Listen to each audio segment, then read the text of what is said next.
Guys, naka-ready na po yung lulutiin natin. Hi guys! Welcome to Mommy Granny. For today's vlog, magluluto po tayo ng fish na gata. So, na-prepare ko na po lahat and let's see what is my ingredients for my fish gata. Okay? Ayan guys, naka-ready na po. Very cute yung ating ginger kasi yan na lang po yung tira. And then of course, we have kamatis, onions, chopped garlic, ang ating talong at saka konting okra. Siyempre yung ating malunggay, hindi ko pa nagayat-gayat. At saka yung aking fish, nilagyan ko po siya pinalot ko lang po siya ng flour para pag prito, medyo masarap-sarap naman. With salt lang naman yan. So, let's cook. From the backyard yung aking yung aking malunggay. Ayan, nakarita na rin yung ating mantika. So, let's fry our fish before tayo magluto ng gata. Ayan guys, ready na po yung mantika natin. Nilalagay na po natin yung ating fish na with flour. Flour lang to guys. Para medyo lang siya. Malasa mamaya pagata. Pamagtaka kayo, konti lang yung mantika ko ha. Kasi konting fried lang talaga siya. Tapos yung mantika dyan na pina-fried ko, yan din yung gamitin ko sa paggigisa ng aking vegetable para sa ating gata. O, diba? Guys, ganyan lang. Konting brown lang yung ating fish. Kasi lulutuin pa naman natin yan. Ayan. O, diba? Maganda tingnan pag may flour. So, ayan guys, nag-brown na yung ating isda. So, this is okay.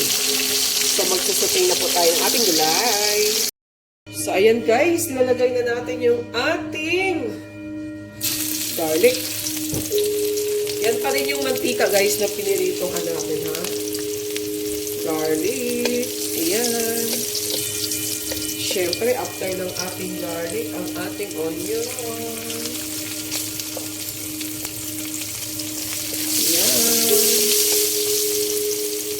And then, yung ating napaka-cute na ginger. Ayan.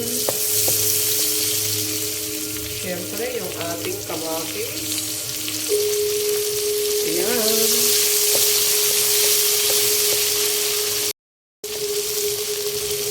Kailangan mangamoy-ngamoy na yung ating, ayan guys.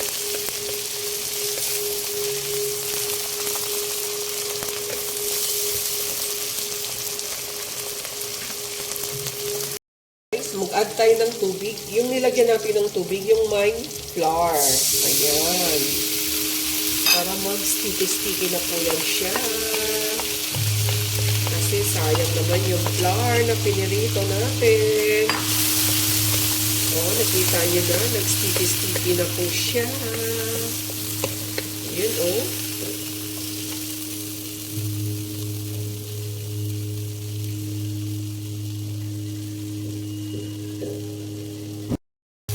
So, lagay na po yun natin ang ating gata. Ayan, sarap. Banlawan natin to ng tubig kasi sayang yan, guys. O, diba? Kailangan practical tayo kasi dumidikit. Sobrang creamy yung kokumama na gata.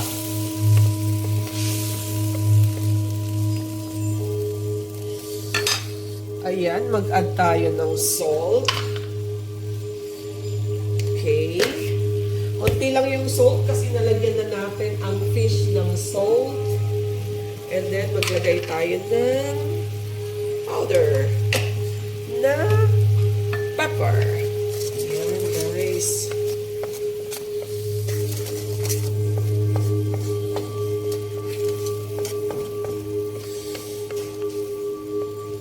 Ayan, kumulo na po siya. Siyempre, ilalagay na po natin yung ating talong. Yummy na yan, guys. Siyempre, lutuin natin saglit ang talong and then, followed by fish. Ayan, nakulo-kulo na po siya, guys. So, pwede na po nating i-drop ang ating piniritong fish na with flour. While kumukulo at saka maluluto yung ating talong.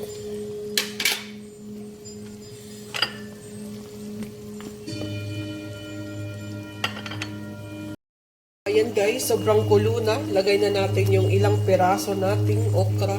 Kasi yan lang ang meron tayo. 5 piraso. Wala namang kumakain ng okra.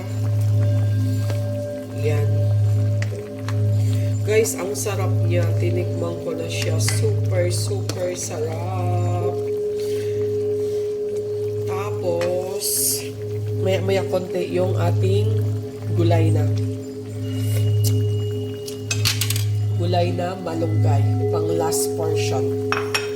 Pero pagkakain na kami doon kasi alam nyo naman ang malunggay pag matagal ay papait yan. So dapat paglagay ng malunggay, close na kaagad and ready to eat. Final na tayo, ilalagay na po natin yung ating malunggay.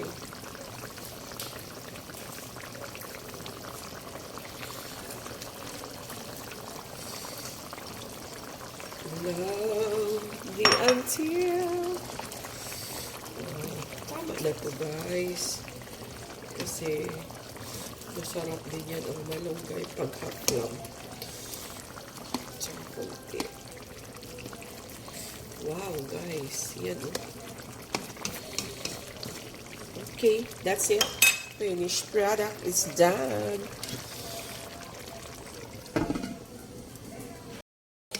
Love the until forever, time after time, tears after tears.